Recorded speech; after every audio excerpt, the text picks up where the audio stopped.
BMW X3, this is a controversial vehicle because we used to have an M variant that had over 500 horsepower, 479 pound-feet of torque. The 0 to 60 was over a second quicker than the example we're showcasing today, the 2026 BMW X3 M50. I'm Anthony from Supercar. Throttle, 11 horsepower more than the prior when you go M Sport. 59 pound-feet of torque more than the prior, dropping the 0 to 60 to around 4.4 seconds, according to BMW. Now hold it. You get 130 mile an hour top speed, up to 155 mile per hour, that's unlocked. Weight distribution, 51.8, 49.2. So it's almost a 50-50 weight distribution, no rear axle steering, no air suspension, and I wouldn't expect that with an 8.3-inch clearance vehicle. This is in Brooklyn Gray Metallic. This is the M50, and what you get with that is a standard iconic kidney glow that goes over the kidney grille. We have the Shadowline light, Shadowline exterior, as well as full LED headlights, including cornering lights. The reason why we have those two packages is because we have the M Sport Professional package for the lighting, and we have the M Sport Package Pro that gives us the Shadowline exterior and lighting that also adds the sport brakes, which we have red brake calipers. 4 pistons in the front, single floating caliper in the rear. You know the drill. It's great for stopping, but performance, we lost it because we don't have a full M. Is this going to capture the same fun? You're gonna have to see later on in the drive. What's underneath this hood? 3.0 liter BMW twin power turbocharged engine, producing 393 horsepower, 428 pound-feet of torque paired to an 8-speed Steptronic automatic transmission. Now that sounds like a lot to digest. It comes standard with the X-Drive, which is the all-wheel drive system, adaptive M suspension, M rear differential. There's a lot of M components going on. And for this 4th gen, they've also reworked the steering. It has stiffer anti-roll bars, revised pivot bearings, bigger control arm mounts with an updated front axle and the geometry with more camber. So putting all that together with these upgraded 21-inch wheels and that power that we have underneath the hood, it should be pretty efficient for an M Sport variant. Why don't we have a true M? Because now we have to go into the X5 or X6 only, and they're doing the same thing with the design where it's gonna have this futuristic look, taking away from the dynamic look. But some actually like it. I mean, do you like it? And with this updated design, we get around 4,850 pound towing capacity. The rear gets LED taillights, the lower gets quad exhaust tips with the diffuser. Typically on Supercar Throttle, I'm bringing something that has a lot of performance. I do like that we're capturing a near 400 horsepower and over 400 pound-feet of torque, because when you put that in line, I mean, for a $70-ish thousand price, it isn't actually bad for the performance that you're getting and the interior amenities that you're going to see in a second. But there is definitely some cons to the vehicle on the exterior because of that futuristic styling that comes into play. And even on the interior, they may lack on some of the actual aesthetics instead of giving you the full leather across all the upholstery and even on the dash and adding some plastic. I mean, there's definitely some pros and cons. But let me know your thoughts in the comments. If you're new to the channel, click the subscribe, click the like. All of these clicks and interactions with the channel help with the algorithm so we can bring more vehicles to the channel. 393 horsepower, 428 pound-feet of torque. You heard me correct. That's good for 0 to 60.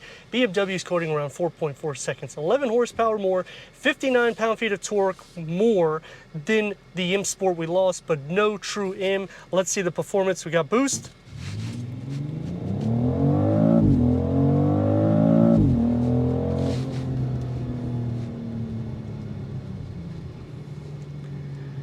It's fast. Is it the same as a true M? No. But the torque is immense, especially when you put it into boost because you're unlocking full potential on the engine. Nobody likes to yield here. And the exit.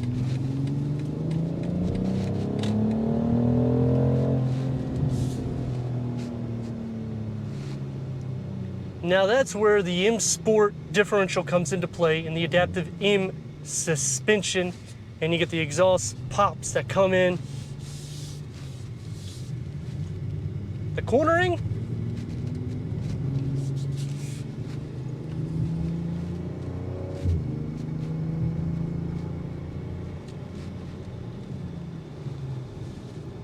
it's still a fun vehicle. Even though it's longer, it's wider, it's taller, clearance is more, it's still a daily use vehicle. And that's what BMW does, is they make it all in one, and it's somewhat practical. I mean, 25 mpgs for the city, 30 mpgs for the highway. You get quick 0 to 60s.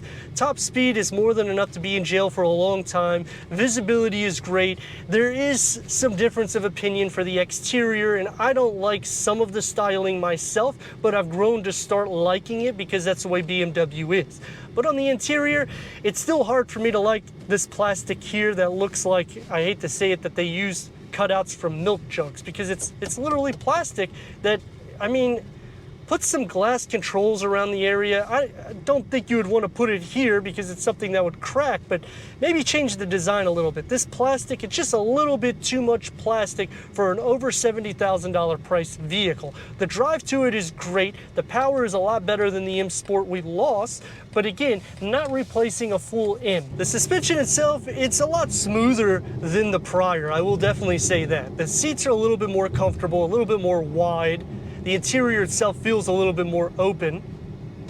Safety is a little bit better. I actually really don't like where it locks and unlocks the door for you when you have the car running. You go away from it for maybe not even 10 feet now. It's more like 5 feet. So the 26, it's actually a lot closer, which to me isn't really that good.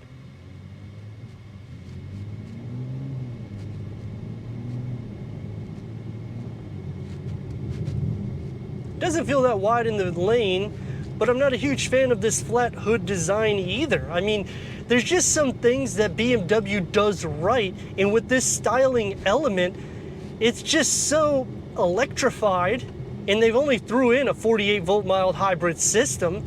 I don't think they needed to go this radical. They could have went a little bit less, and it would have been the same in the sense of power, especially for delivery. I mean, BMW does an excellent job with that and actually caring about the geometry, but the styling elements, I mean, it's definitely going to be controversial for me, and I'm sure even in the comments people are going to say, because it takes away from the core of BMW. Turn radius at basically a stop point. It's about 2 lanes, no rear axle steering. Let's rock and roll.